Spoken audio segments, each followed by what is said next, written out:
Hey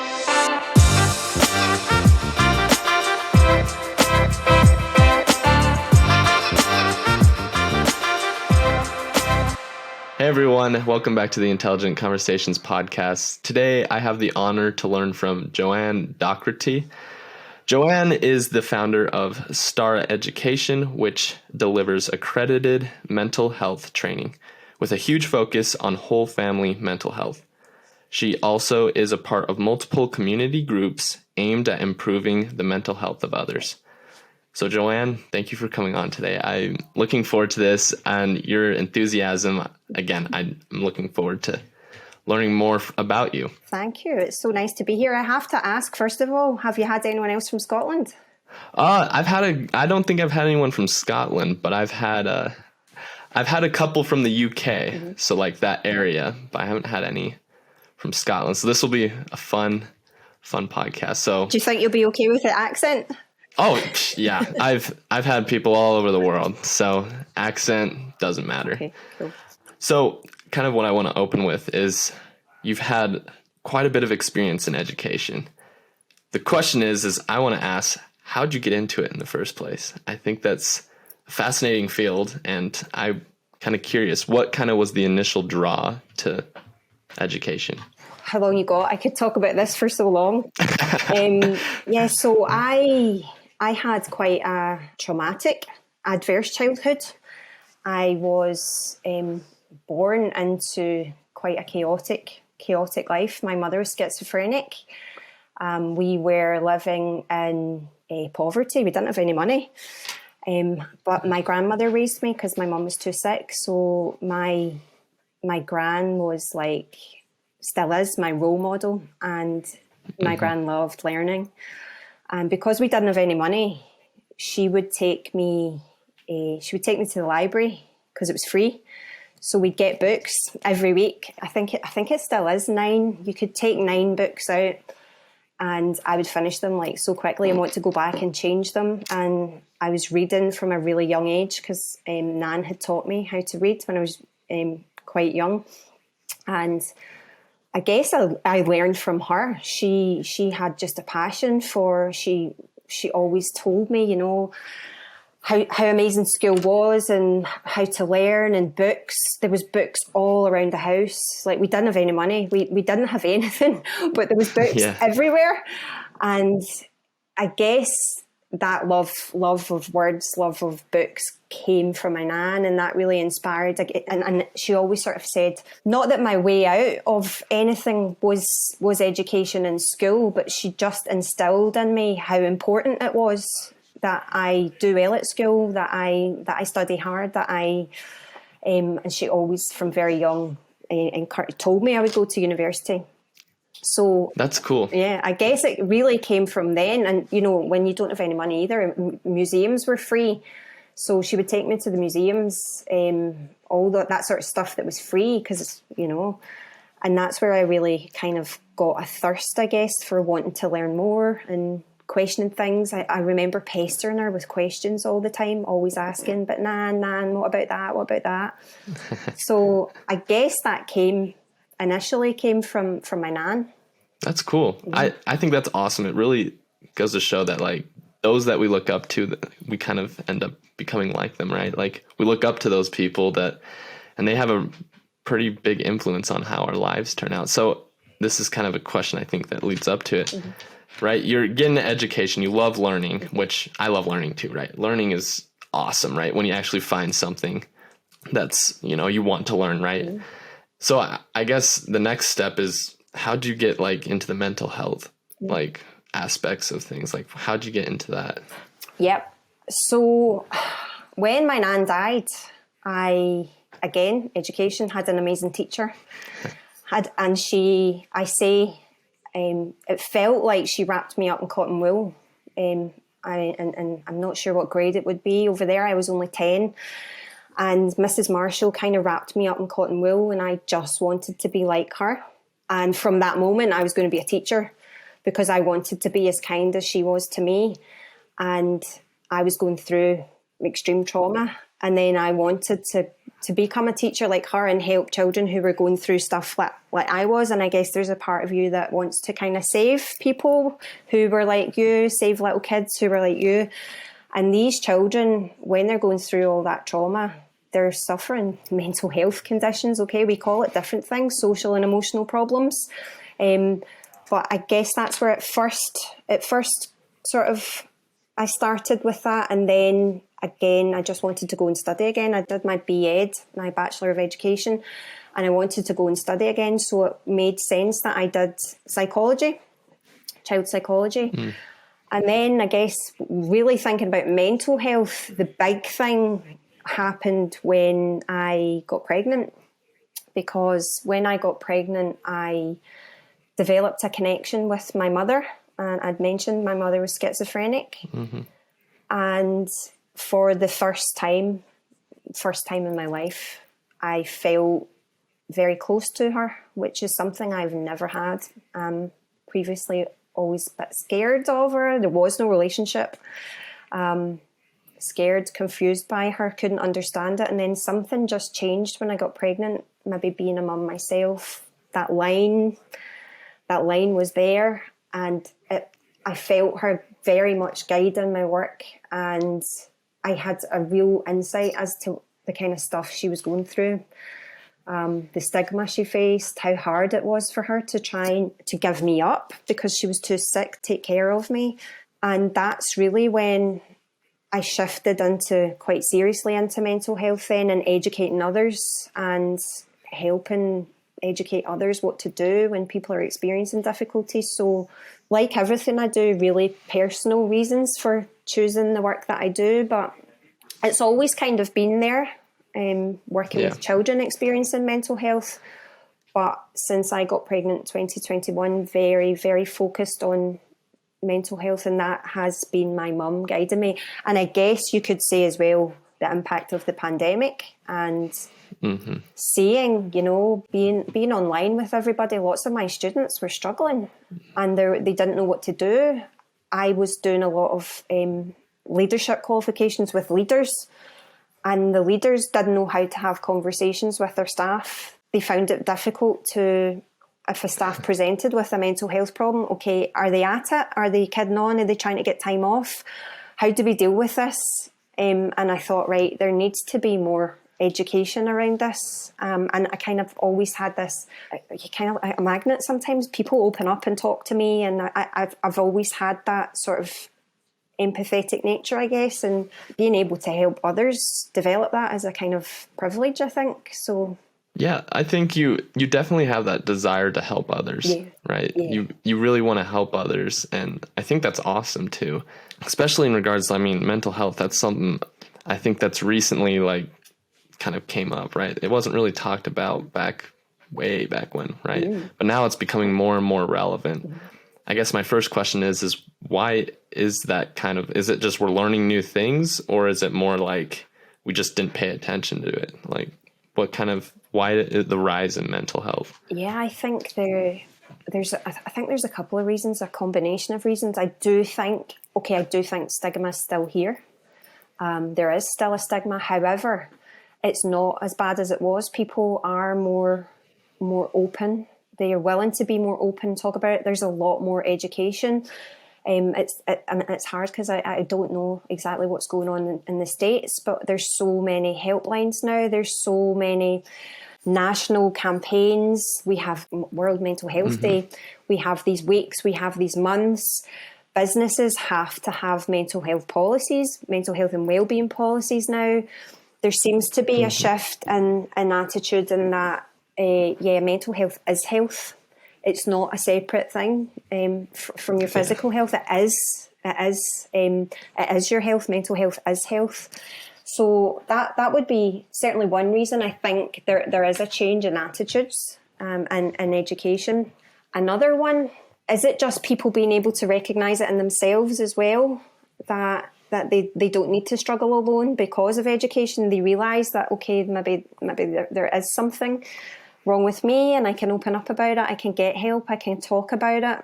Yeah, I think you're right. This is something I've talked with, or I read a book recently of a mentor of mine, actually. And he talks about how you should be trying to take care of all aspects of your life, right? And if you don't, right, if you neglect one like aspect of your health, then it kind of spills over into the others, right? So you need to take care of your mental health, right? Your physical health, your financial health, your spiritual health, your career health, right? You got to take care of all of these healths. Like you want to be healthy in all aspects of your life. But I guess the following question that I kind of have is, I have found that you kind of have to almost make it unbalanced in order to try and improve, because I think that's the goal in all of us, right? We want to improve, but like I want to kind of get what's your process of trying to make sure they still improve, but like not making it so it's so unbalanced that they're like, for example, their mental health suffers. You mean if someone's going through something and they need to get help? Yeah. So that, and then how do they like improve and become like a better person? Because I think that's something we all want to do. That's a good question. I think I could talk about this personally. When I went through a divorce, and so I'll use myself as an example. I went through a divorce in 2016, and it was not in any way a messy divorce. You know, it was friends that need to separate. This isn't working anymore, and that really cut me up. It affected me much more than I would have thought, because it was friendly. It was both of us deciding this was right for both of us, and it really affected me. And I think one phrase is, you got to go through it. You have to go through it. You cannot run from it. You can't climb over it. You can't go around the side. You have to go through it. And again, knowing that bad times don't always last. I remember being in that and being really down and really low, thinking it would never end. And people telling me, this won't last, this won't last. I'm like, almost couldn't take that in, because I just felt so dreadful and didn't think anything was going to get better. But really hanging on to that bad times don't last. I would say that. And also getting your support networks around you is really, really important. So if you are experiencing something difficult and maybe you do need to go for therapy, or you need to get help, having your support networks really important, that you can come away from those professional services, say, and have a check-in with whoever you can. I would say that's a really important thing. And, you know, having those friends, having those supportive people that you can depend on, rely on. I think that's, I mean, that kind of reminds me of, again, someone else, a friend actually, about goal setting. And that's actually what they say is one of the best things you can do when setting a goal, right? Is to talk with your friends, say, hey, this is what I'm going to go do. And they're like, hey, we'll support you. You got this type of thing. That's how you go out and try to make something better in your life, right? And it's by no stretch, right? Again, it's not easy, right? I mean, you shared a very personal experience there. Thank you for sharing, by the way. That's okay. I didn't. And right there, right? I love this saying where you said, bad times, they don't last, right? So here's another question. Some people might feel like maybe they themselves are putting themselves in a bad, like creating, I guess, those bad times. Maybe how do you kind of shift it so then they're making maybe better decisions so then they can create good times down the road? That's a good question, and that's important. And I will link back to what you said about goal setting. And if people can set, so they're in it, right, and it's black and it's grey and it's dark, and they cannot see the light, setting small goals. And I'm talking if people are in a bad place, setting the smallest goal, like going for a 20-minute walk and trying to find 4 flowers. That's your target. You're going to spot 4 trees, name 4 trees. Or like for people, I'm going to eat breakfast, lunch and dinner. Small goals like that, when they're written down and achieved, that brings such a sense of satisfaction, and like, I can do this. Okay, I can do these small goals, and I can build on them. I can make them better. So I would say one way that, and also keeping yourself accountable when you're in, if people are in that dark, grey, horrible place, because it's not nice to be there, but that you can do something for yourself. That's one thing I would definitely advise and recommend. And people don't realize how achieving a small goal can make an impact on your self-worth, your self-esteem, your motivation to set another goal. Because I've done that. I've managed that despite things being so tough. I can do it. No, I agree. I think, and I'm guilty of kind of this example I'm going to give, but sometimes, right, we set those expectations so high, right? We're like, I'm going to do this and this and this, especially, right, as we're like approaching this new year, right? Everyone's going to go sit down, start setting their goals and be like, I'm going to do this and this and this. But I like how you take the approach of, hey, let's start small, right? Like just go out there and do these small things. And I remember listening to, what's his name? I forgot his name off the top of my head, but he talked about how like when he goes out and helps people that are like really, really struggling, he'll start with simple, like, hey, just pick up like 4 things in your room, right? Because usually their room's a disaster, just like their life, right? It's a disaster. They're just so stressed. He's like, hey, let's start small. Let's start, pick up 4 things, right? And even that, right, is like, oh my gosh, this is a lot. Like, but just start there. And then as you take the step by step, all of a sudden, right, you begin achieving more and more, and you start to get more responsibility. And that's where that accountability starts coming into play, right? Because now you're responsible for more things and that trust is built up. So I want to kind of ask this, how I think accountability plays a big role in, setting goals and all that. Maybe some people, I've heard, kids that are out there, they say, look, I share my dreams, but they don't get it type of thing. Or I share with my friends and they just don't get it, right? What's kind of your advice to kind of find that person that you can kind of bounce ideas off and kind of hold you accountable so then you can go out and achieve great things? I would say here, if your friendship group, if your close-knits are not shouting you up and clapping you on the back and sending you text messages to go for it and telling you well done, telling you can do it, how can I support you? Then you want to look at your circle, because it's not the right circle. You talked about having a mentor, and I am a mentor myself. I've always had a mentor. Find your mentor, because that person can transform your life as well. And it doesn't always have to be work, but if someone can find a mentor as well and just say, listen, I'm looking for some mentorship. Can you, having that kind of strong figure as well can be really helpful. But your inner circle should be shouting, they should be cheering you on all the time. And if you're sharing, I know there's loads of posts about this, social media posts, but if you're sharing good stuff, if you're sharing your dreams with your best pals and they are not encouraging you or giving you constructive advice on it, then you're with the wrong pals. Yeah, I agree. I think sometimes, that inner circle, maybe it's just not, right?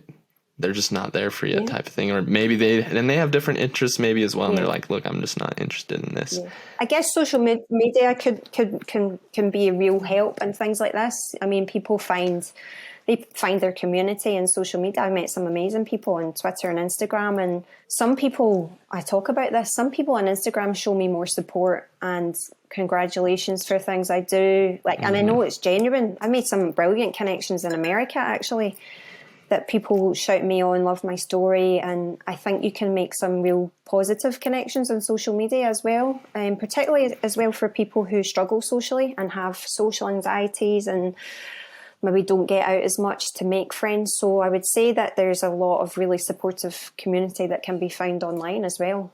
I agree. I think especially right with the invention of the internet, social media, all that, those type of things actually help us connect with more people of our, like, almost hone in, like, hey, we're almost like the same person type. Like, we have a lot of shared interests, and it really helps hone in on that. And I guess another follow-up question would be, it's really hard, I guess, for some of those kids maybe to like break away, right, from that inner circle, right? It's not hard. It's really hard to like go out, and it's kind of scary.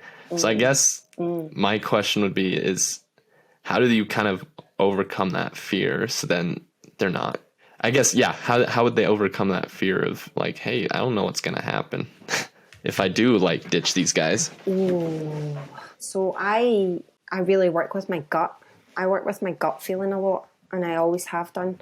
And if people aren't, I could be quite brutal here. See, if people are not lighting you up and you've got that gut feeling that's off, that they are not championing you, that they're not supporting you, that if it gives you that icky feeling and they're not bringing something to your life that's positive, then I guess my experience and lived experience of people in situations is cut it.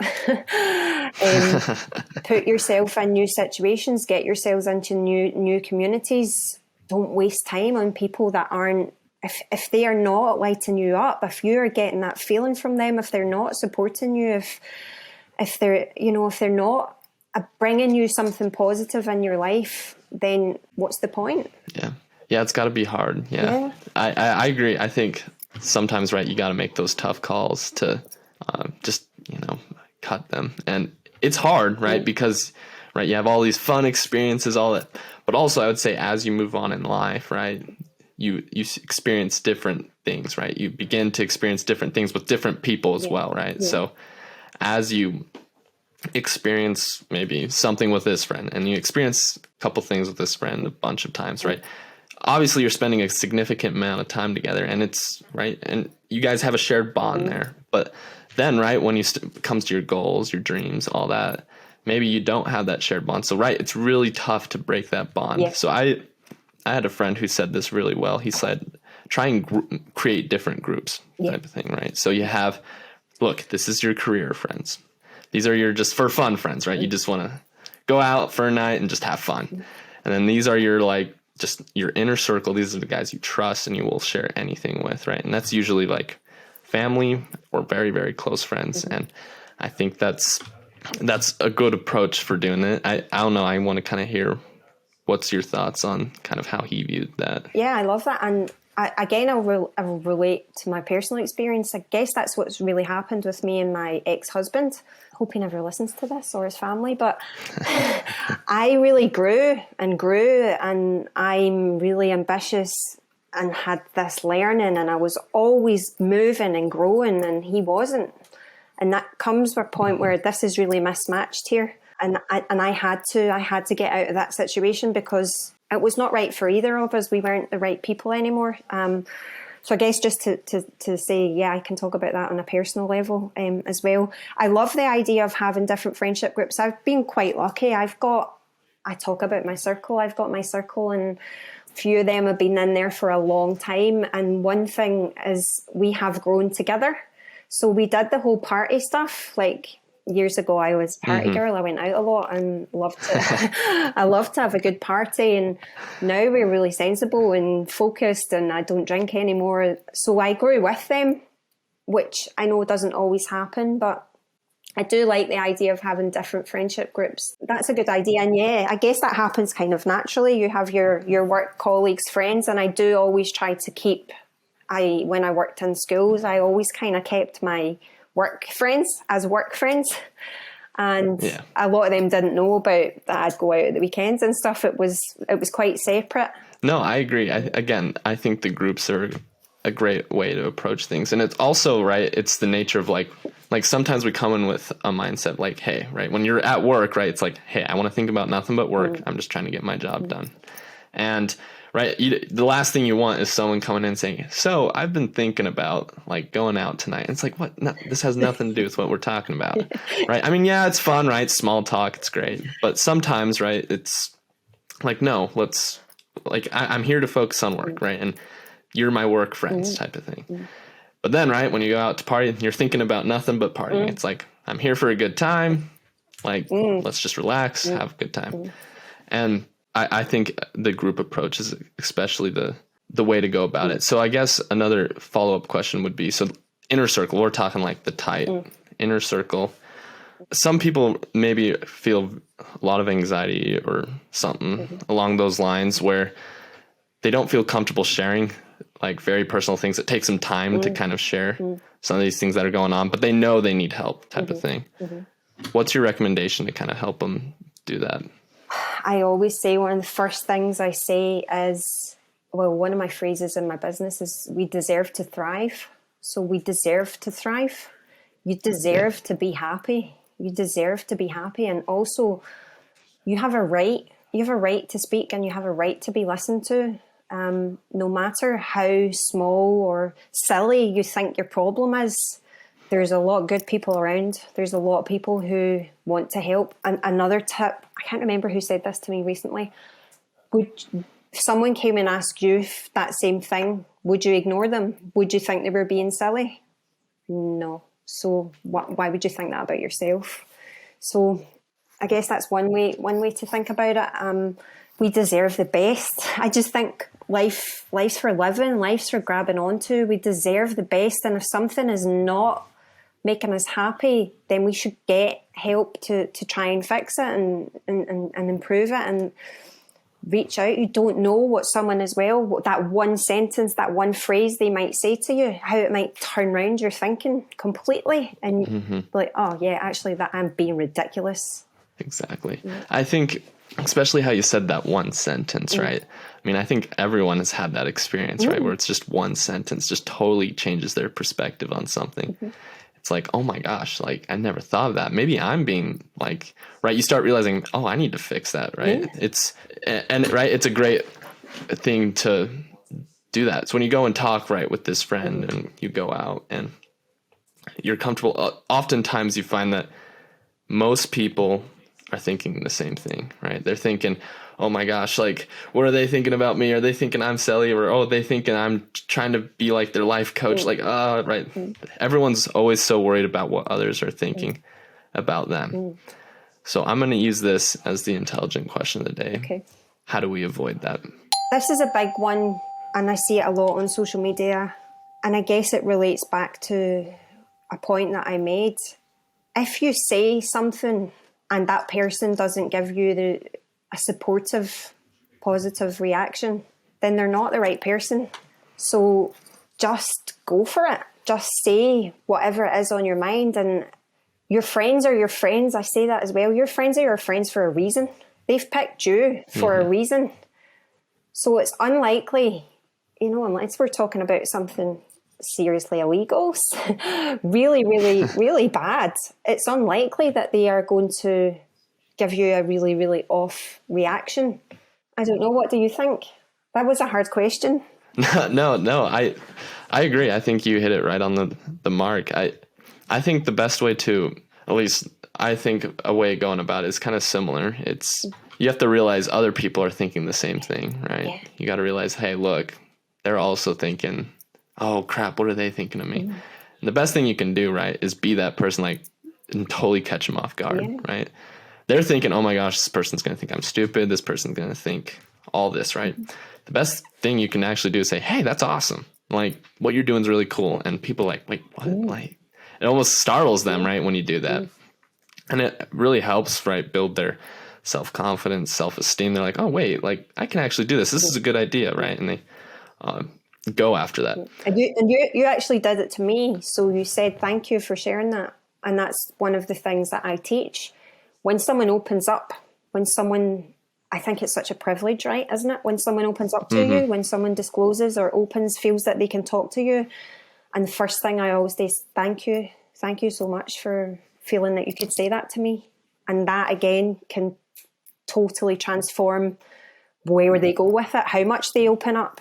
I think, especially, that humility, right? That it plays a big role, right? Because, right, this person's opening themselves up. They're making themselves vulnerable. And what ends up, happening is, they're kind of like, all right, like, what's your reaction? And when you take the approach of like, hey, thank you for trusting me. It's like, oh my, like, that's really what you're saying. It's like, thank you for trusting me. And when you take that approach, it builds, again, that trust. And that's the foundation of any relationship, whether it's a marital, a friendship, just acquaintances. That is the foundation of anything, is trust. Absolutely. And you need to have that. So, Joanne, thank you for coming on today. I enjoyed what you had to share today, and I think you had great things to share. So you've mentioned you've helped people with mental health, and you're in the education field. What's the best way people can kind of find your business, reach out to you, all that fun stuff, find you on social, all the links that they can find you at? Thank you. Thank you. Firstly, I really, really enjoyed this. So much fun. You asked some good questions. I really enjoyed it. I am at the moment very, very active, most active on Instagram, just Starra Education, Starra Education. You can get me on www.starra.co.uk as well. Used to be active on Twitter. I find Twitter a bit difficult at the moment, but I'm on Twitter at Starra Education as well. But love to connect. Have made so many amazing friends. And I call them friends online. So please, if you're listening and you liked anything I had to say, I've got loads more to say. Come and connect with me. I'd love to say hello. Yeah, of course. I'm sure they will reach out. So, Joanne, thank you for coming on today. I appreciate you taking the time and sharing your insights with us today. Thank you. Thank you, Josh. So, everyone, as you can tell, that is Joanne Docherty. As you can tell, she's a very intelligent person, has great things to say. I challenge you guys to reach out to her if anything that you listened to today kind of struck your interest. Stay tuned till next week. We have a great guest lined up for you guys. See you guys next week, and let's get after it. Hey everyone, if you liked this episode and would like to hear more, be sure to hit that subscribe or follow button. We release a new episode every Wednesday for you guys to listen to. Thank you guys so much for the support that you give. We could not have done this without you guys. If you would like to be a potential guest on the show, check out intelligentconvos.com and fill out the form there. Thank you guys again, and let's get after it.